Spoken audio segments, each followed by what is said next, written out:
Hello दोस्तों, commercial vehicle major Ashok Leyland के बारे में इस वीडियो में बात करेंगे। शेयर प्राइस के बारे में चर्चा करेंगे। क्वार्टर थ्री के कैसे रिजल्ट्स आए थे, क्या इंपॉर्टेंट हाइलाइट्स थी उसको जानेंगे। और रिजल्ट्स के बाद क्यों ब्रोकरेजेस अब पॉजिटिव हुए हैं अशोक लेलैंड स्टॉक पर, उसके बारे में भी दोस्तों डिस्कशन करेंगे। अभी आप स्टॉक प्राइस देखेंगे अशोक लेलैंड का तो 126.25 है, और ये मैं 1 ईयर का डेटा लाया हूं। मतलब ठीक 1 साल पहले अशोक लेलैंड का अगर आप प्राइस देखते तो ऑलमोस्ट इसी जगह पर था।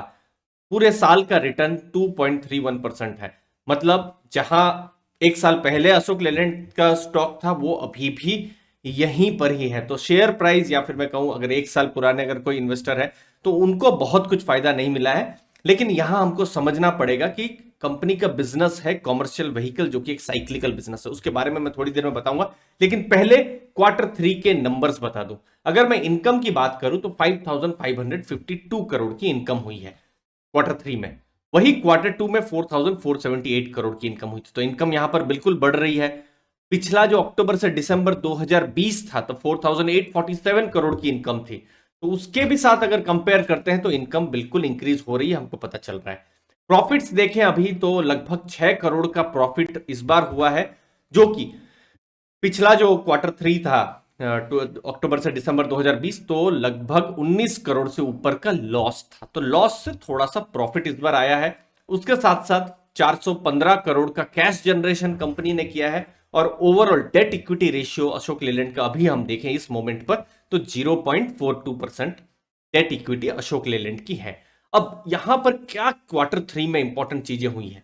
देखिए, कॉमर्शियल व्हीकल है, जो मीडियम हैवी जो कॉमर्शियल व्हीकल, जो बड़े जो टन वाले जो कॉमर्शियल व्हीकल है, वो इंडस्ट्री 20% के हिसाब से ग्रो हुई है।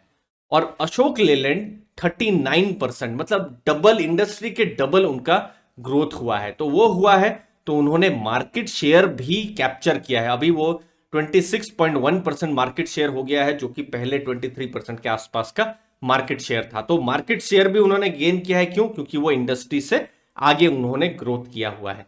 उसके साथ साथ जो छोटे जो व्हीकल्स है, जो इंटरमीडिएट कॉमर्शियल व्हीकल्स जो कहा जाता है, तो वहां पर सीएनजी के भी वेरिएंट वो लॉन्च कर रहे हैं।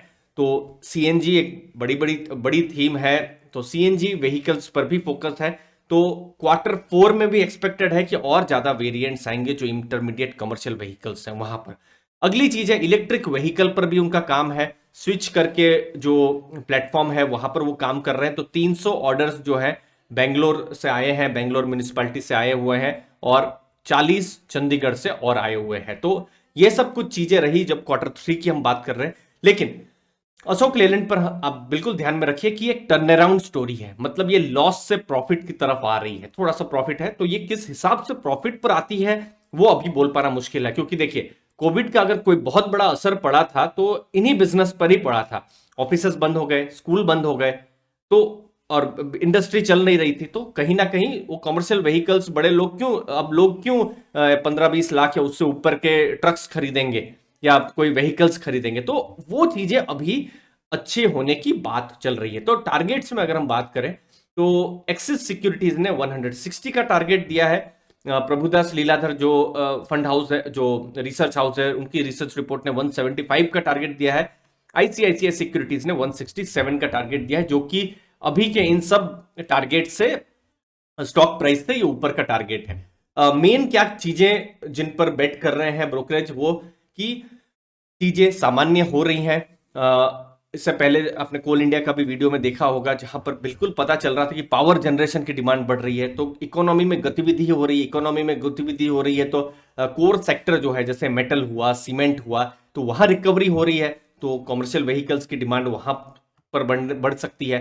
स्कूल्स कॉलेजेस अब फिर से ओपन हो रहे हैं। अब हम देख रहे हैं कि ओमिक्रॉन का भी जो थ्रेट है वो कम हो रहा है। तो कहीं ना कहीं इन सब कारण के कारण अशोक लेलैंड इनका बेनिफिशियरी हो सकता है। आपकी क्या राय है, जरूर कमेंट सेक्शन में बताएंगे कि क्या ये टर्न अराउंड हो रहा है, टर्न अराउंड होगा, या फिर अशोक लेलैंड का स्टॉक ऐसा ही चलेगा। लेकिन हाँ, रिस्क को ध्यान में रखिए, यहां हम टर्न अराउंड पर बात कर रहे हैं, टर्न अराउंड नहीं भी हो सकता है। अगली चीज साइक्लिकल बिजनेस है, तो उसको भी आप ध्यान में रखिए कि एक बार में ऊपर नहीं जाता। सही टाइम में एंट्री, सही टाइम में एग्जिट जरूरी है। जैसे स्टील में हमने देखा था, टाटा स्टील एक बार 400 से 1300 1400 पहुंच गया, लेकिन फिर 1100 में। तो जिन्होंने पहले एंट्री कर ली उनको पैसा मिल गया, उन्होंने कमा लिया, लेकिन बाद में नहीं कमा पाए। तो उसको ध्यान में रखना है। ये मैं एक्सिस की एक जो रिसर्च रिपोर्ट है उसका मैं एस्टिमेट्स आपके सामने रख रहा हूं। जैसे उन्होंने रेवेन्यू जैसे पिछले फाइनेंशियल ईयर में कहा था, जो था 15,301 करोड़ का, इस बार एक्सपेक्टेशन है 20,000 करोड़ का, और एक्सपेक्टेशन लगभग डबल होने का अगले 2 साल में वो एक्सपेक्ट कर रहे हैं। और मार्जिन भी वो एक्सपेक्ट कर रहे हैं, जो अभी फिलहाल 3.5 से 4.2 बढ़ रहा है, तो 11% तक मार्जिन बढ़ने का भी एक्सपेक्टेशन है। अभी तो फिलहाल लॉस में है। क्वार्टर 4 का भी जब रिजल्ट आएगा तो भी 57 करोड़ का लॉस होने की उनका एक्सपेक्टेशन है। बट उनका कहना है कि अगले 2 साल में 2,600 करोड़ का प्रॉफिट भी अशोक लेलैंड की तरफ से आ सकता है। तो बहुत ही एक इंटरेस्टिंग आंकड़े हैं जो आ रहे हैं। अभी फिलहाल आप देखेंगे तो पीई रेशियो 9 के बराबर है, ये एकदम हाई होगा, क्योंकि प्राइस तो है लेकिन अर्निंग ही नहीं है, अर्निंग पर शेयर ही नहीं है। तो ये सब कुछ चीजें हैं जो अशोक लेलैंड को इंटरेस्टिंग भी बनाते हैं, एक्साइटमेंट भी इस पर आता है, लेकिन कॉशन भी उतना ही आता है। आप किस कैंप में हैं? आप एक्साइटेड है या कॉशस है?